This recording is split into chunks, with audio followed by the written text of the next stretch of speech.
ইয়া খোদা, তোমার রহমতের ছায়ায় আশ্রয় দাও।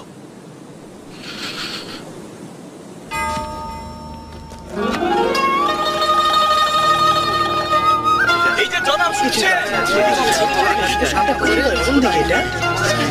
সবকিছু তো আছে আজকে। তুমি এখানে কি করছো? অনেক কিছু হয়েছে, সবকিছু তো আছে। কোন দিকে এটা? যা হয়েছে, কি করছো? অনেক কিছু হয়েছে, বুঝতে পেরেছি।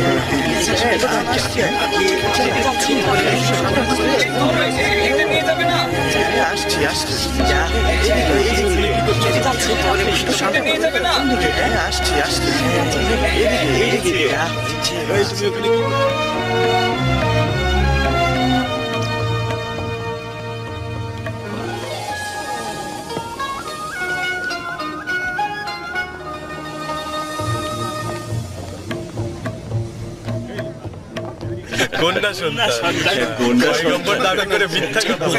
এই দাবিগুলো প্রমাণ করে তিনি একজন বিজ্ঞ ব্যক্তি।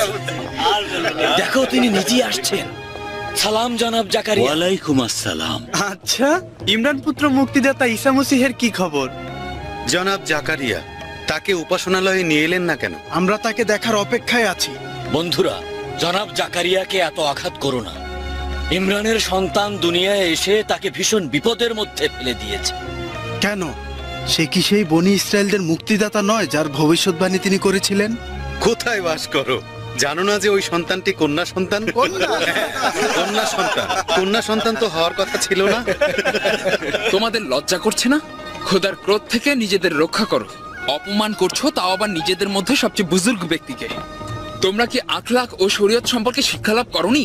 শুধু মশকরা শিখেছো? আচ্ছা, কি এমন বলেছি যে তুমি এত উত্তেজিত হচ্ছ? তোমরা এমন কারো দলভুক্ত হয়েও না যারা হেদায়েতের দাওয়াত পাওয়ার পরেও দিনের আলো থেকে দূরে থেকেছে, খোদাকে চেনার পরও কাফের হয়ে গিয়েছে, নিজেদের পয়গম্বরদের সাথে দুশমনি করেছে, আল্লাহর রাসূলদের সঙ্গে ধৃষ্টতা দেখিয়ে গোমরার পথে গিয়েছে। তাদের যথেষ্ট জ্ঞান ছিল, কিন্তু তারা খোদার সান্নিধ্য থেকে অন্ধ ছিল। আপনাকে কষ্ট দেওয়া আমাদের উদ্দেশ্য ছিল না। আমরা হযরত ইমরানের ভবিষ্যৎবাণী বিষয়ে জানতে চাই জনাব জাকারিয়া। তাহলে তোমরা আমার কথা শুনো। ইমরানের ভবিষ্যৎবাণী আপনার কাছে অনুরোধ, আমাদের ক্ষমা করে দিন। সময় দ্রুত চলে যাচ্ছে, আমাদের কিছু শিক্ষা দান করুন। জলদি চলো তোমরা, জলদি চলো, জলদি চলো। আসুন দয়া করে।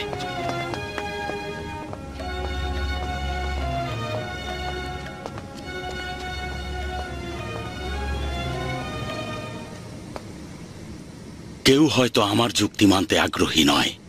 ইমরানের কন্যার জন্মের চেয়ে বড় কোনো নজির হতে পারে না।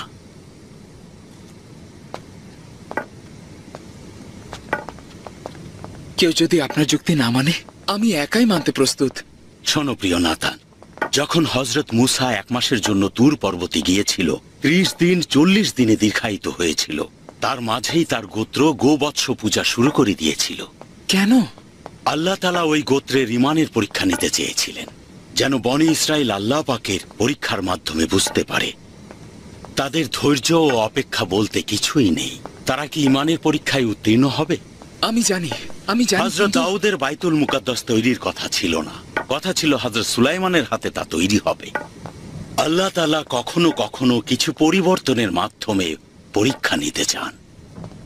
আমাদের সবার উচিত এই কঠিন মুহূর্তগুলো তাকে সমর্পণ করা। আমি নিজের ঈমান হেফাজতে রেখেছি, কিন্তু হযরত ইমরানের পয়গম্বরী বিষয়ে সন্দেহ আছে। নাতান, কিসের ভরসায় রয়েছেন? আমি একজন সাধারণ মানুষ, পাথর তো নই আমি। আপনার কথাগুলো শুনলে আস্থা খুঁজে পাই, কিন্তু বাস্তব পরিস্থিতি সম্পূর্ণ ভিন্ন কিছু বলছে। লোকজন আমার দিকেও এখন বাঁকা চোখে তাকায়।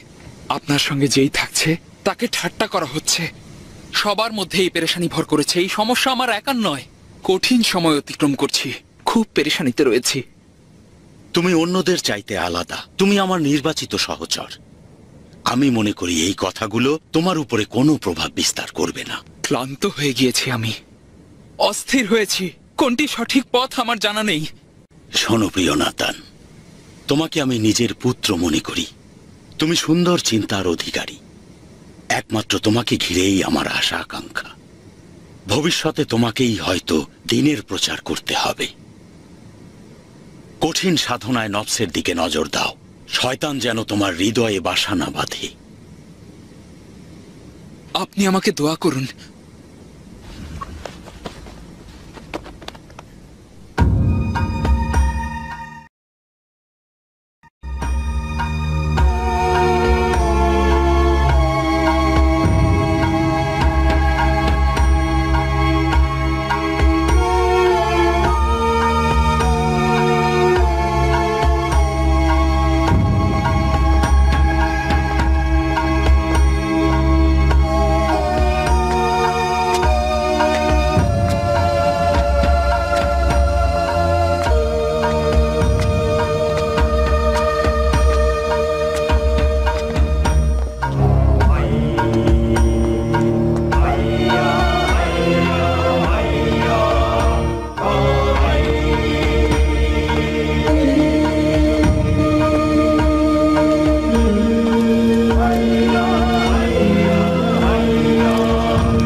মহাজ্ঞানী ইয়াহুয়া, হে ইয়াহুদি কওমের ধারক ও বাহক, ইমরানকে তুচ্ছ করেছেন, কিভাবে আপনাকে শুকরিয়া জানাবো তা আমাদের জানা নেই।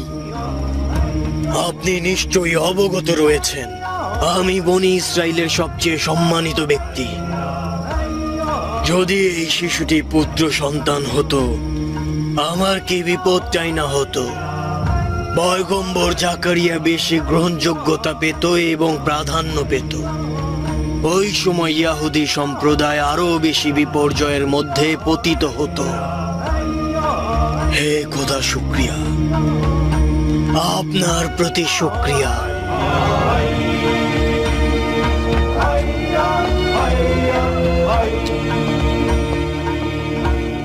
আমার মা যখন বাড়ির বাইরে কোনো কাজের জন্য যেত, আমি আমার ছোট বোনকে সবসময় বাড়িতে লুকিয়ে রাখতাম।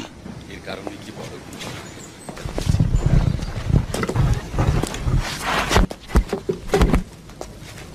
কন্যা আল্লাহর রহমত। লোকেরা জানে না যে একটি কন্যা সন্তানের সঙ্গে হেঁটে যাওয়ার মধ্যেও কতটা বরকত লুকিয়ে রয়েছে। লোকজনের এই বিষয়ে কোনো সহজ উপলব্ধি নেই জনাব জাকারিয়া। জানেন তো, ইয়াহুদিগণ নিজেদের কাজের বেলায় এক বিন্দু ছাড় দিতে রাজি নয়। নিজেদের যে বিশ্বাস, সেখান থেকে তারা এক চুল পরিমাণ নড়চড় করতে চায় না। চলো শুরু করি।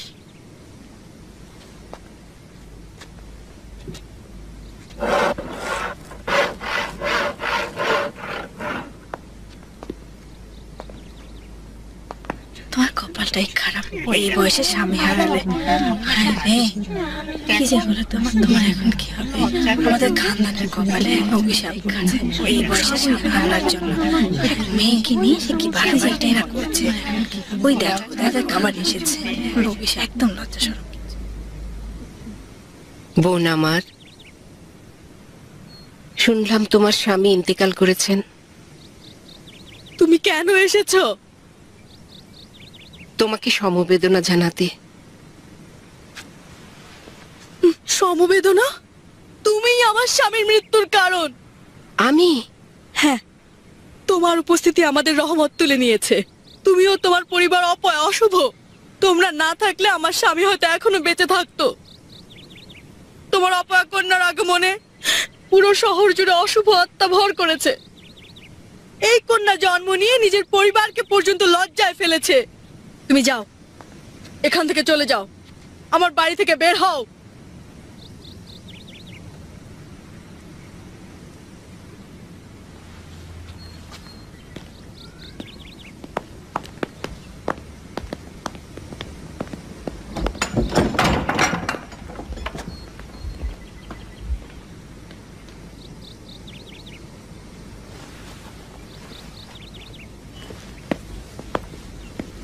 আপনার যদি পুত্র সন্তান হতো তাহলে আমি কিভাবে আমার প্রতিবেশীদের মুখ দেখাতাম জানি না। মনকে সান্ত্বনা দিয়েছি, বিশেষত যখন সব সময় আমার দিকে হিংসার চোখে তাকাতো। কে বিশ্বাস করতো যে ওই বন্ধ্যা নারী বৃদ্ধ বয়সে গর্ভবতী হবে? অবশ্য তার জায়গায় থাকলে যে কোনো নারী ত্যাগ স্বীকার করতো, নাজরানা দিত, খোদাও তার প্রতি রহম করত। কিন্তু খোদা আমাদেরকে সবকিছু একসঙ্গে দেন না, অযথাই অপেক্ষায় ছিল। বৃদ্ধ বয়সে গর্ভবতী হতে চেয়েছিল, তাও আবার পুত্র সন্তানের মা, আর সে নাকি হবে পয়গম্বর। সালাম জনাব ইয়াসাকার। সালাম জনাব ইয়ারবাহম। সালাম প্রিয় ইয়ারবাহম, খোশ আমদিদ।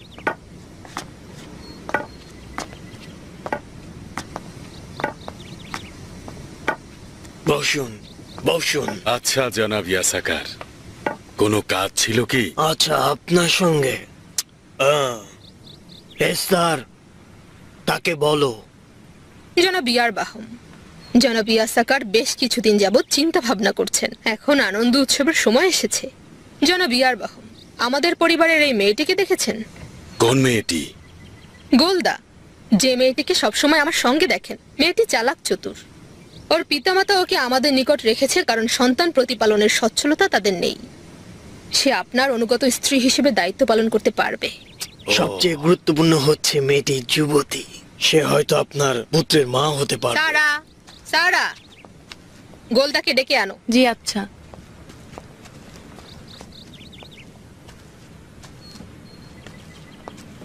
গোলদা সামনে এসো, জনাব ইয়ারবাহম তোমাকে দেখুক।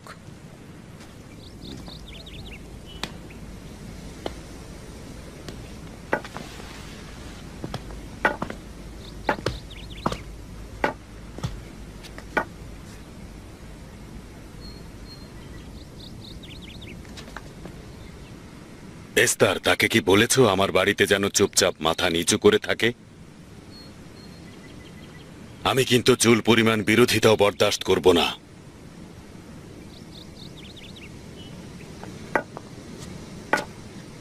হ্যাঁ জানে, আপনি খোদার রহমতে এক মহান বুজুর্গ ব্যক্তি। জনাব ইয়ারবাহমের মতো একজন প্রতিপত্তিশালী লোকের সহধর্মিণী হতে যাচ্ছে। দোয়া করছি সে যেন আপনার জন্য একটি পুত্র সন্তানের জন্ম দিতে পারে। এতে করে ইমরান ও জাকারিয়ার মতো বংশ প্রদীপ নিভে যাবে না। ইয়াহুদি সম্প্রদায়ের ভবিষ্যতে অসংখ্য পুত্র সন্তান দরকার।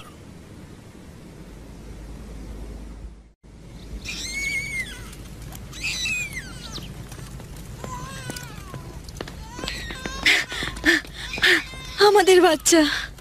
আমার তো হাত নোংরা, নিতে পারবো না, আমি তুমি এখন যাও। যাচ্ছি।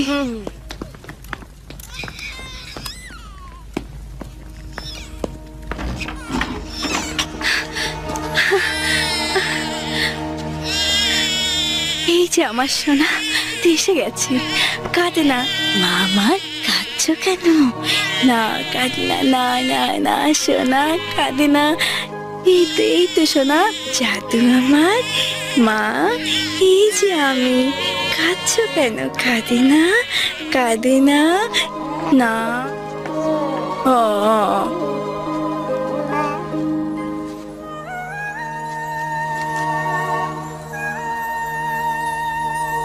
শান্ত হয়েছে।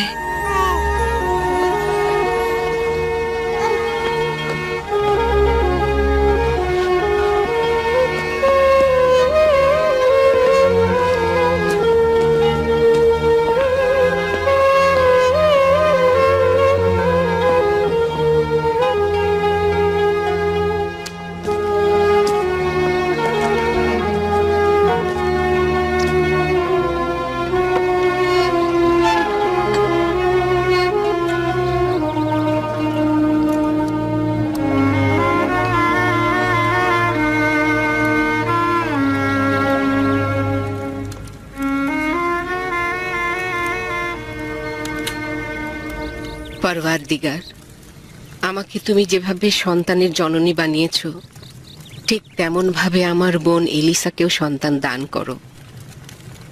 ও তো তোমার পয়গম্বরের স্ত্রী, ওর সব আশা পূরণ করে দাও। ইয়াহুবার প্রশংসা করো, তার নাম বেশি বেশি জপো। উম্মতের মাঝে তার নিয়ামতকে স্মরণ করে রাখো, তার প্রার্থনা করো আর তসবিহ জপতে থাকো, এবং তোমরা তার আশ্চর্যজনক কাজের গভীরে যাও, তার পবিত্র নামের মাহাত্ম্য নিয়ে ঘুমাতে যাও। ঈশ্বরের প্রেমে মগ্ন প্রেমিকদের মন আনন্দিত করে দাও। ইয়াহুবা, হে ইয়াহুবা, তোমার নিদর্শন সমস্ত জাহানের উপরে বিরাজমান।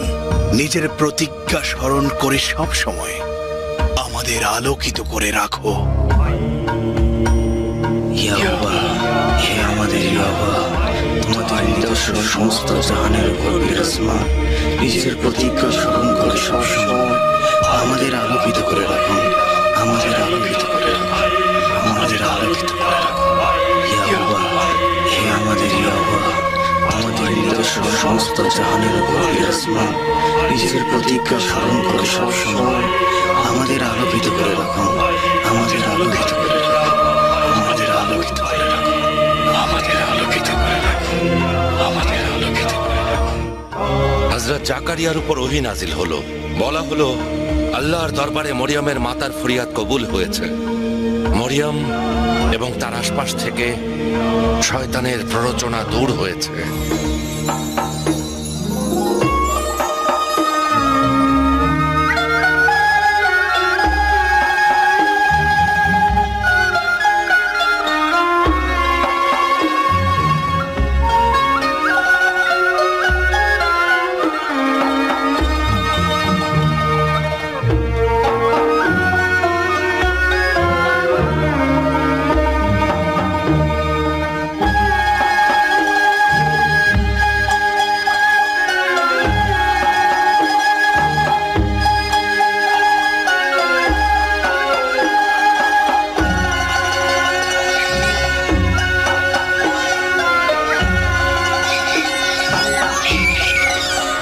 শান্ত হও মা, শান্ত হও।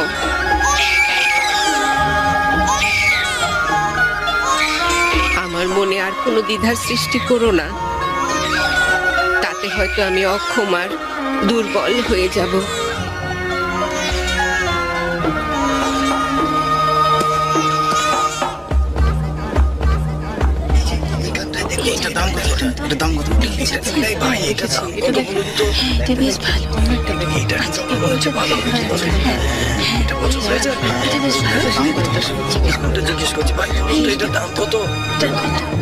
বেশ ভালো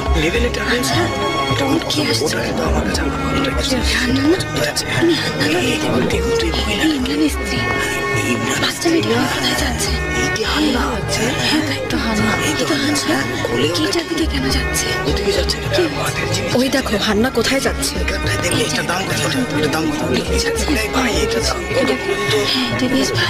এই মহিলা কি ইমরানের স্ত্রী? হ্যাঁ, এই মহিলা। হান্না, এখানে কি করছো? এই মহিলা কোথায় যায়, কোথায় যায়? হান্না জেরুজালেম এসেছে। এসো তামাশা দেখো। ইমরানের স্ত্রী। কোথায় যাচ্ছে? হ্যাঁ, তাই তো হান্না। কিটার দিকে কেন যাচ্ছে? কি হয়েছে? এই মহিলা এদিকে আসছে কেন? এখানে সে কি চাইতে এসেছে? আরে ওর কি একটু খারাপ লাগছে না? কোনো লজ্জা শরম নেই নাকি? বুঝলাম না। হ্যাঁ, সেই চাচ্ছে। কি করছে এসব? বুঝলাম এসেছে হান্না। এসো তো এদিকে দেখি কি হচ্ছে। হায় আল্লাহ তাআলা, ও বাচ্চাটাকে নিচে রাখছে। হায় হায়, কি করছে? এইটা কি ধরনের কাজ পাগল মহিলা? পেছনে সরো, সরো। অবুঝ নারী, তোমার বাচ্চাকে এখানে কেন রেখেছো? এই মহিলা ইমরানের স্ত্রী। নিচে নেমে যাও, যাও। তাহলে এই বাচ্চাটি কন্যা শিশু। হায় হায়, তুমি কি জানো না এখানে নারীদের প্রবেশ নিষেধ? তুমি কি পাগল হয়ে গেলে নাকি? বাচ্চাটিকে কেন এখানে রাখতে চাইছো? এখন এই বাচ্চাটিকে তুলে নাও, খোদার নিকট তওবা করো। অবুঝ শিশুটিকে কেন পাদ্রীদের হাঁটার পথে রেখে দিয়েছো? নিজের পাপাচার বাচ্চাটির ওপর দিয়ে মুক্ত হতে চাইছে। বাচ্চাটি না চাও, নিজের লজ্জা তো ঢাকতে পারো বেশরম। এইভাবে নিজের লজ্জা শরমের মাথাকে ফেলো না, অসভ্য বেয়াদব নারী। সত্যিকারের মা হলে বুঝতে নিজের কলিজার টুকরোকে এভাবে পথের উপরে রাখা উচিত নয়। নিজেদেরকে পয়গম্বরের খানদান মনে করে, অথচ তাদের আচরণই সাধারণ প্রজার চাইতে খারাপ। এরাই যদি গির্জার মান সম্মান নষ্ট করে দেয়, সাধারণ মানুষের কাছে তবে কি আশা করা উচিত? এই তো জনাব সিদ্দিকিয়া এসে গেছেন। আলী জনাব সিদ্দিকিয়া, আসুন এই রং তামাশা দেখুন। নিজের কন্যাকে এখানে রেখে দিয়েছে। এ কি করছো তুমি হান্না? এটা কি ধরনের অভদ্রতা? আমি খোদার সঙ্গে যে প্রতিজ্ঞা করেছিলাম তা পালন করছি। এই শিশুটির নাম আমি মরিয়াম রেখেছি। মরিয়ম? তার মানে উপাসনালয়ের সেবাদানকারী? তাকে উপাসনালয়ে সমর্পণ করছি। পরওয়ারদিগার, তুমি সাক্ষী রয়েছ আমি আমার প্রতিজ্ঞা পালন করতে এসেছি। তোমার এই প্রতিজ্ঞা পালনীয় নয়। নারীদের উপাসনালয়ে প্রবেশ নিষিদ্ধ। তুমি কি তা জানো না? পরওয়ারদিগার তাকে অবশ্যই কবুল করবেন। যদি আমরা এই শিশুকে উপাসনালয়ে প্রবেশের অনুমতি না দেই, কি করবে? আমরা এই অনুমতি দেব না। আল্লাহ চাইলে আমি অনুমতি পাবই। জনাব জাকারিয়া নিজেই চলে এসেছেন। দেখো জাকারিয়া, কি বিশৃঙ্খলাই না বাঁধিয়েছে।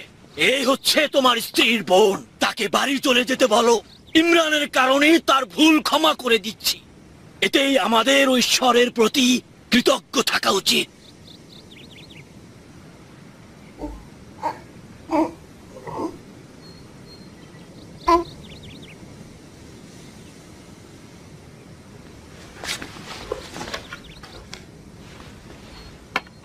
হান্না, আল্লাহ তোমার নজরানা কবুল করে মরিয়মকে গ্রহণ করেছেন।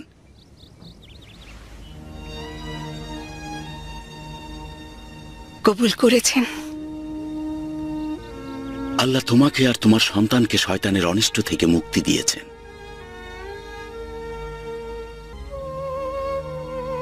এই শিশুটিকে কোলে তুলে নাও, খেদমত করার জন্য লালন পালন করো।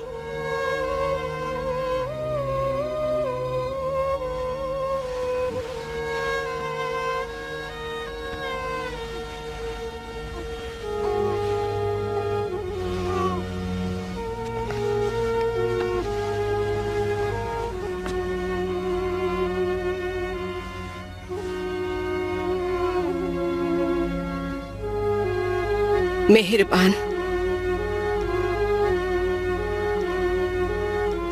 আমি জানতাম ওকে কবুল করবে।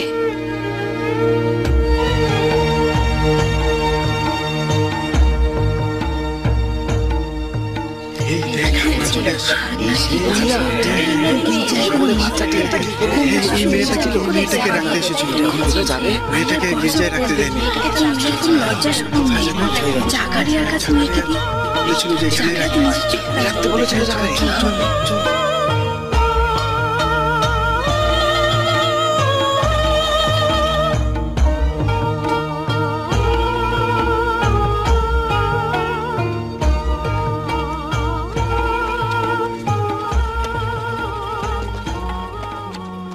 মারিয়াম,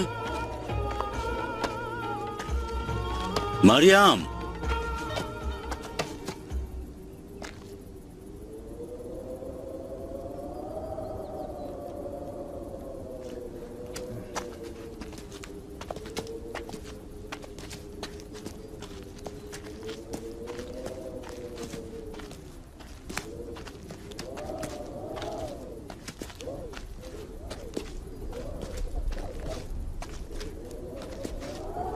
এখানে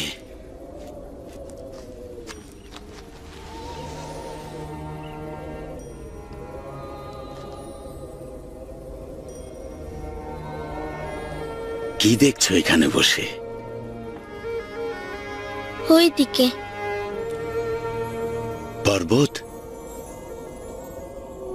আম্মা জানের কাছে শুনেছি ওইদিকে জেরুজালেম নগরী। আচ্ছা, খোদা কি আমাকে সেখানে কবুল করবেন?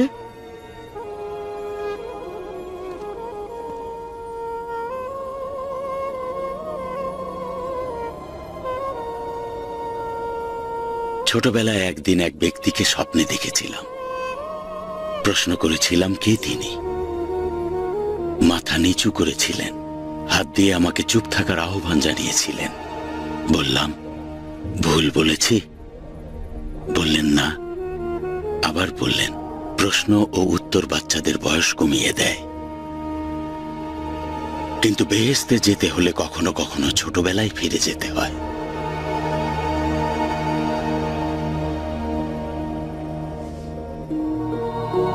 দাদাজান, তাকে চিনতে পেরেছিলেন? যে মানুষটিকে আপনি স্বপ্নে দেখেছিলেন, চিনেছিলেন?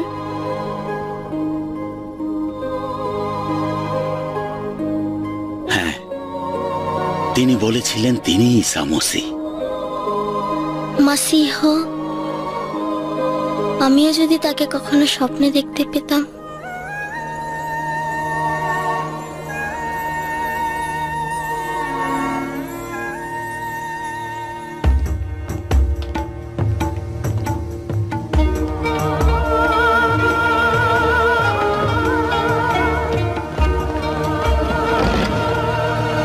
সালাম এলিসা।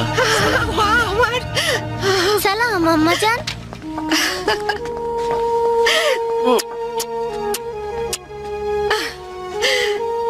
কি আর করব, মরিয়মের চোখের আড়াল হওয়া সহ্য করতে পারি না।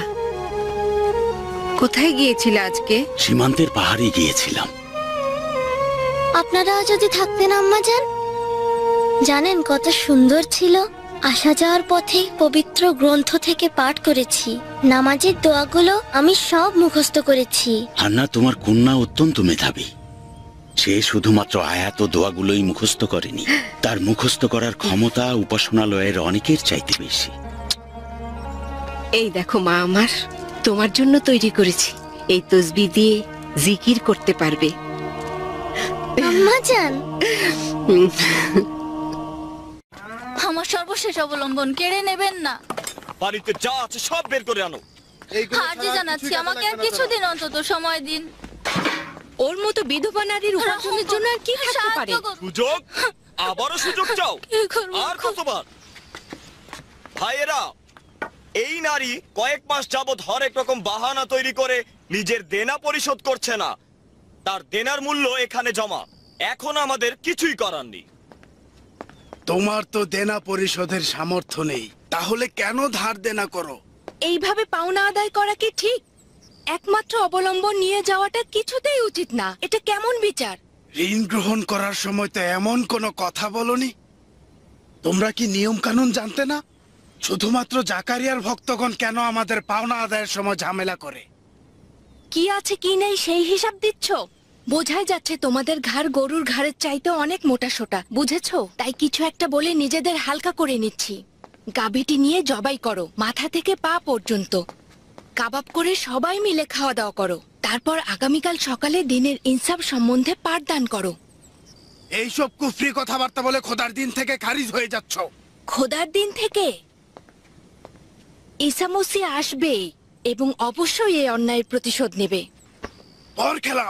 ওর খেলাফ নারীদের এত উচ্চ স্বরে কথা বলা উচিত নয়। তোমরা কেন আমাদের এই উচ্চ স্বরে কথা বলাকে ভয় পাচ্ছ? তাই না? চলে যাও, এই মুদ্রাগুলো দিয়ে ভালো করে জীবন পার করো। দেখতেই পাচ্ছ, আমাদের পোশাকে এসব নেয়ার জায়গা নেই। তোমাদের পোশাকের একদম বিপরীত। ওটা নিও না, ওটা নিও না, আমার একমাত্র সম্বল। ওটা নিও না, আকুতি জানাচ্ছি, আমার একমাত্র সম্বল নিয়ে যাচ্ছে। জনাব জাকারিয়া, কিছু একটা করুন। জনাব জাকারিয়া, জনাব জাকারিয়া, তাকে সাহায্য করুন, তাকে নাজাত দিন। দেখুন এরা আমাদের কিভাবে নির্যাতন করছে। এ কেমন বালা মুসিবত! এখানে কি হয়েছে? তুমি এখানে হস্তক্ষেপ করতে এসো না। তোমার অহেতুক হস্তক্ষেপের কারণে ইতিমধ্যেই আমাদের জনগণ হুকুম আহকামের বিরোধিতা শুরু করেছে।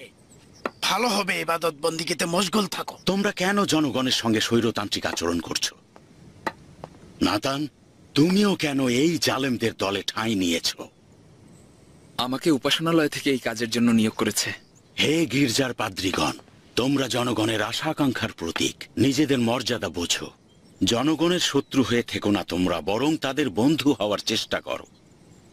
জনাব জাকারিয়া, ইয়াহুদীদের শরীয়ত অনুযায়ী সবকিছু ভালোভাবেই আমল করে যাচ্ছি। আমাদের মতো গির্জার খাদেমদের জন্য অপমান ও ব্যঙ্গ বিদ্রুপ সবসময় বরাদ্দ রয়েছে।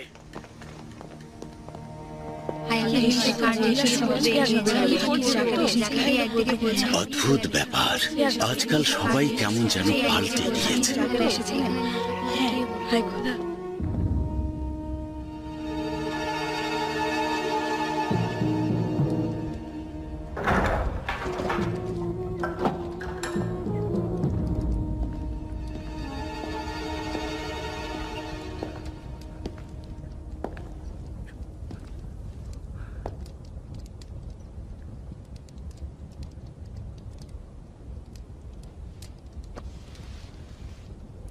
মনোযোগ নষ্ট করে দিলাম না তো?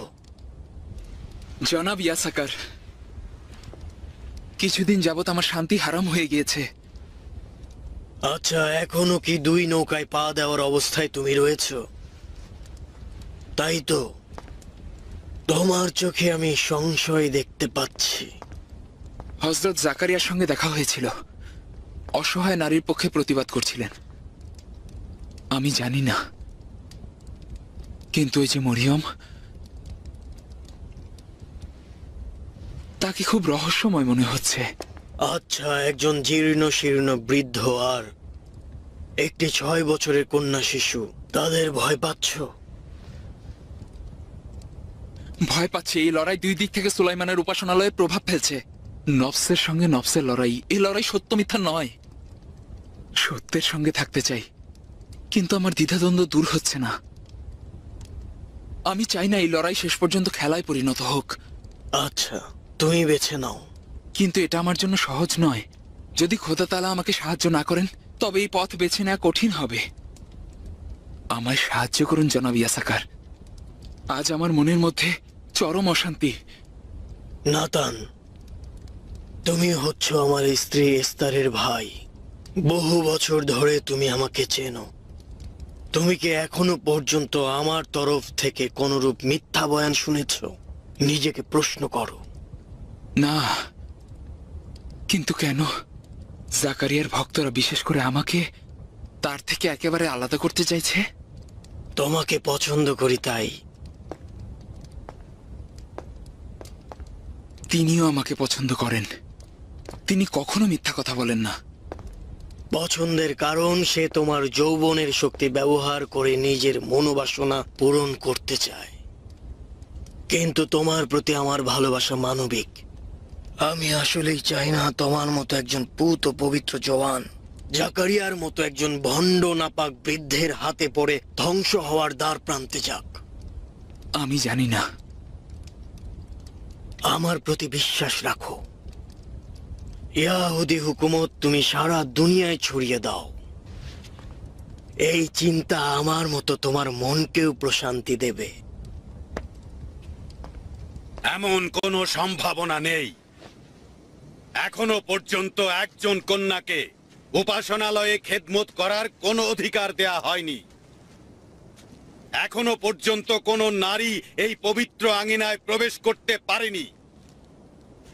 জেরুবাবেলের সময় এটি প্রতিষ্ঠিত হওয়া থেকে আজ পর্যন্ত কোনো কন্যা সন্তান এই জায়গাতে পা রাখতে পারেনি। ইয়ারবাহম, আপনি নিজেই জানেন এই কন্যার মর্যাদা কতটুকু। তার পিতা প্রার্থনা করাতেন, কোরবানি দিতেন, বাচ্চাদেরকে কিতাব পাদ্রী সাহেব, এটা কোনো যুক্তি না। হযরত মুসা ও হারুনের শরীয়তকে বাতিল করো না। ঠিক আছে নাতান, কিন্তু এটা মুসার শরীয়ত নয়। এই শরীয়ত স্বার্থের কথা চিন্তা করে, যা পাদ্রীগণ নিজেরা তৈরি করেছেন। তারা চাইলে যে কোনো সময় এটি বদলাতে পারেন।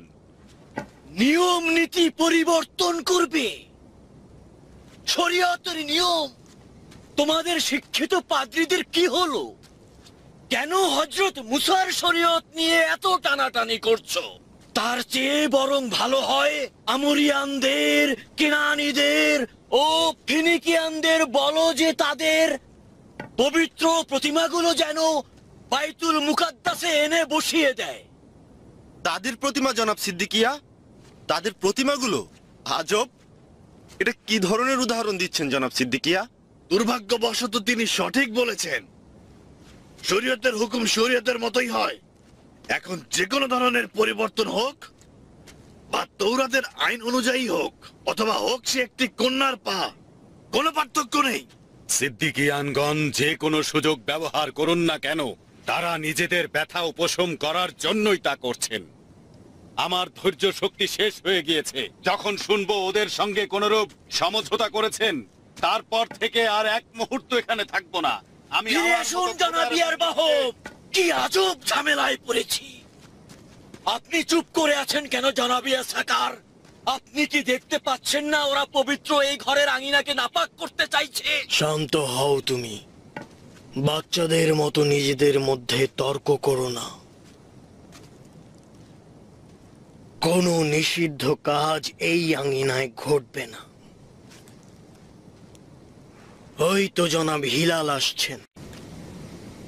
জানি না জনাব হিলাল উপাসনালয়ের গণ্যমান্য পাত্রীগণ কেন ওই জাকারিয়ার সঙ্গে আসছেন। জনাব ইয়াসাকার, জনাব সিদ্দিকিয়া, প্রিয় পাদ্রীগণ, পুত্র সন্তানগণ, আবার কি এমন হলো যে এই পবিত্র আঙ্গিনায় তোমাদের হইচই আর কোলাহল শুরু হলো? আমাকে বলো। জাকারিয়ার নিকট প্রশ্ন করুন। এই পবিত্র উপাসনালয়ে কোলাহল সবসময় কমই ছিল, কিন্তু ইমরানের কন্যা তার ব্যতিক্রম ঘটিয়েছে। যদি এইভাবে চলতে থাকে তবে আগামীকাল আমাদের এই সভা বাজারের সমস্ত নারী ও মেয়েদের সঙ্গে বসে অনুষ্ঠিত হবে। বুঝতে পেরেছেন? আল্লাহর শুকরিয়া যে অন্তত এই বিষয়ে সকল শিক্ষানবিশ পাদ্রী এবং সিদ্দিকিয়ান একমত হয়েছে। আলী জনাবান, খেয়াল করে দেখেছেন গির্জায় সন্তান মানত করা বছরের পর বছর একটি সাধারণ বিষয়ে পরিণত হয়েছে? খোদার খেদমত তো অন্যভাবেও করা যায়। আলী জনাব হিলাল, কিন্তু এবার এসেছে পুত্র নয়, একটি কন্যা শিশু। উপাসনালয়ে নারীদের প্রবেশ করা নিষিদ্ধ। এটা হারাম, হারাম। জনাব জাকারিয়া, মেয়েদের ছেলেদের কাছ থেকে সব সময় আলাদা থাকার নিয়ম। এটারও একটা সমাধান রয়েছে। সকল পাদ্রী ও খেদমতগারদের কাছ থেকে আলাদা একটি স্থান তার জন্য তৈরি করা যায়। আপনাদের কি মত? হায় আমার খোদা, সুলাইমানের উপাসনালয়ে কন্যা সন্তান। কি সমস্যা তাতে? খোদা তাআলার কাছে পুরুষ ও নারী এক, তাদের মর্যাদাও সমান। আর কন্যা সন্তান পরহেজগার হলে মর্যাদা আরো বেশি। তোমরা ভুলে যেও না এই কন্যার নাম মরিয়ম। নারী ও পুরুষের মর্যাদা কি এক সমান? জনাব জাকারিয়া, ইয়াহুদি মাযহাবে কবে কখন ছেলে ও মেয়ের মর্যাদা এক সমান ছিল?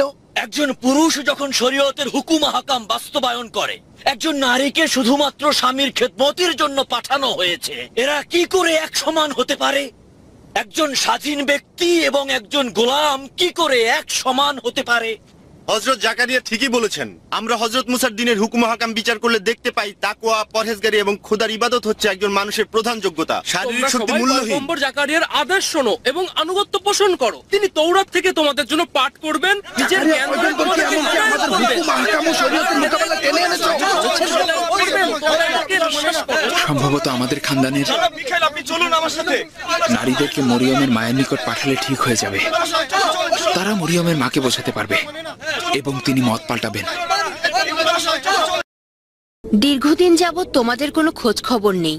ইস্তার খানম বললেন এই সপ্তাহে অবশ্যই তোমাদের সাক্ষাতে যাব। তোমাদের জন্য চিন্তিত ছিলাম। যাই হোক না কেন, আমরা তো একই খানদানের। কিছুতেই মানতে পারছি না, তুমি দিনের পর দিন একাকী কিভাবে কাটাবে?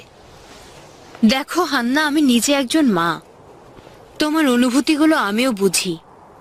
আমি কল্পনাও করতে পারি না যে আমার এই কলিজার টুকরোকে নিজের থেকে এক মুহূর্তের জন্য আলাদা করব। বছরের পর বছর মা হতে পারিনি। একদিন একটি গাছের ছায়ায় বসেছিলাম, দেখলাম একটি পাখি তার বাচ্চাকে পরম মমতায় খাবার খাওয়াচ্ছে। সেদিন আমার সমস্ত আশা আকাঙ্ক্ষা দিয়ে খোদার কাছে একটি সন্তান কামনা করেছি। ইমরান ও পরওয়ারদিগারের নিকট একটি সন্তান চেয়ে আসছিল, যাকে উপাসনালয়ের খেদমতে পাঠাতে পারি।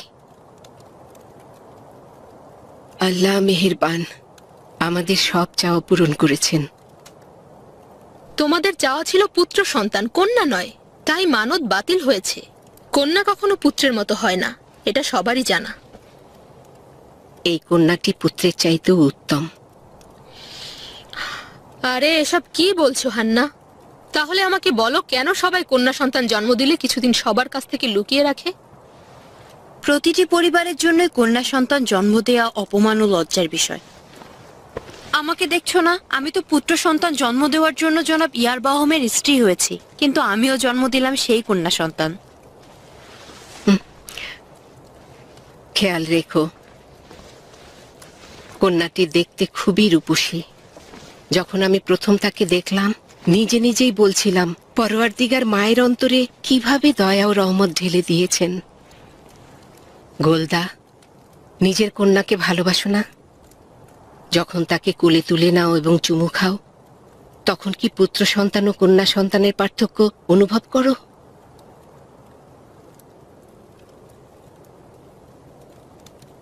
না, আমি আমার কন্যাকে খুব ভালোবাসি।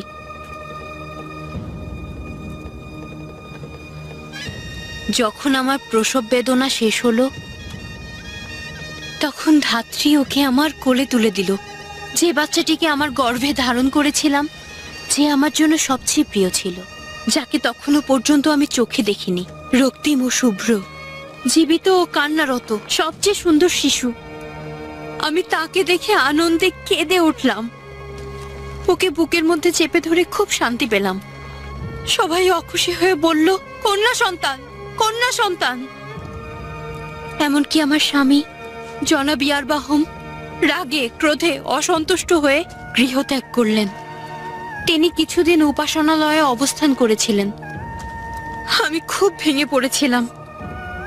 বেচারা শিশুটিকে অর্ধদিন ধরে এক নির্জন কামরায় রেখেছিলাম। ও প্রচন্ড কান্নাকাটি করছিল, ক্ষুধার্ত ছিল। নিজেকে নিজে সান্ত্বনা দিচ্ছিলাম এই বলে যে ও সৃষ্টির নাপাক বস্তু। আমার সেই মুহূর্তে মনে হলো ওকে ত্যাগ করা উচিত, কিন্তু আমার সমস্ত অস্তিত্ব ওর জন্য তৃষ্ণার্ত ছিল। ওকে ভালোবেসে একেবারে উন্মাদ হয়ে ওর দিকে ছুটে গিয়েছিলাম। খোদা ওর জন্য যে খাবার দিয়েছিল তা ওর মুখে তুলে দিলাম, ওকে আদর করে চুমু খেলাম। চুপ করো গোলদা, কি বলছো? তুমি কি নিজেকে এখন ফেরেশতা মনে করছো নাকি? তুমি সেই মেয়ে যে আমার বাড়িতে থেকে জনাব ইয়ারবাহমের স্ত্রী হয়েছো। তার আগে তো পোশাক আশাকই ছিল না, ভিখারিদের মতো পথে ঘাটে হেঁটে বেড়াতে। এখন এসব কথা বলবে জানলে আমি তোমাকে কখনোই আশ্রয় দিতাম না। আমি যদি ওই অবস্থা থেকে মুক্তি না দিতাম, এখানে সেখানে ভিক্ষা করে বাঁচতে হতো। এখন খেয়ে দিয়ে রূপ যৌবন বেড়ে গিয়েছে, তাই অমন বেয়াদবি কথা বলতে পারছো। অভিজ্ঞ ব্যক্তিগণ অতীতের ভালো কাজগুলো স্মরণ করে। মায়ের কাছে পুত্র সন্তান ও কন্যা সন্তানের মধ্যে কোনো পার্থক্য নেই, তফাৎও নেই। তার মানে সব মানুষ, সকল পাদ্রী, ইয়াহুদি গোত্রের সকল বুজুর্গ ব্যক্তি ভুল করছেন, শুধু তুমি ও জাকারিয়া সঠিক বলছো।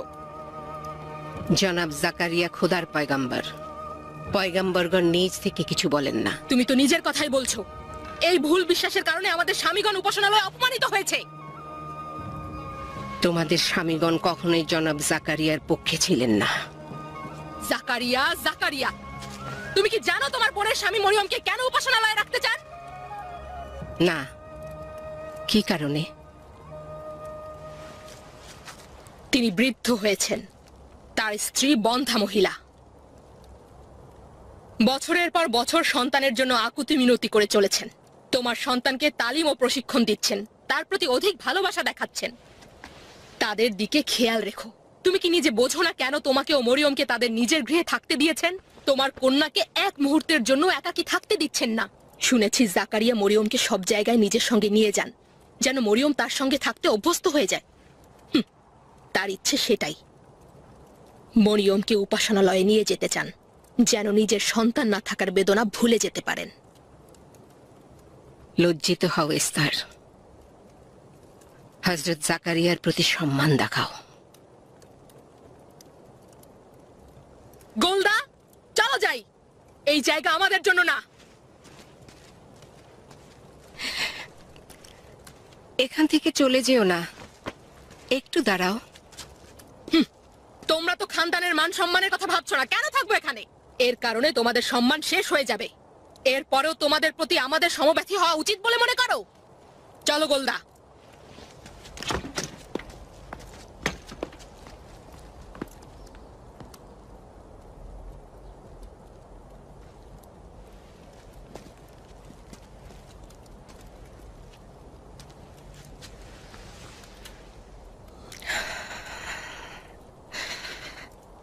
হে পরওয়ারদিগার, তোমার কুদরত আমাদের দান করো, আমাদের বঞ্চিত করো না।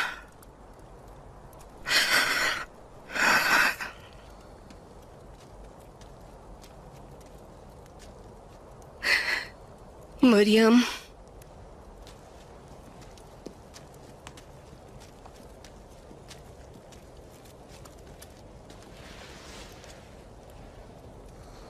আম্মাজান, আমার কারণে আপনি অপমানিত হয়েছেন।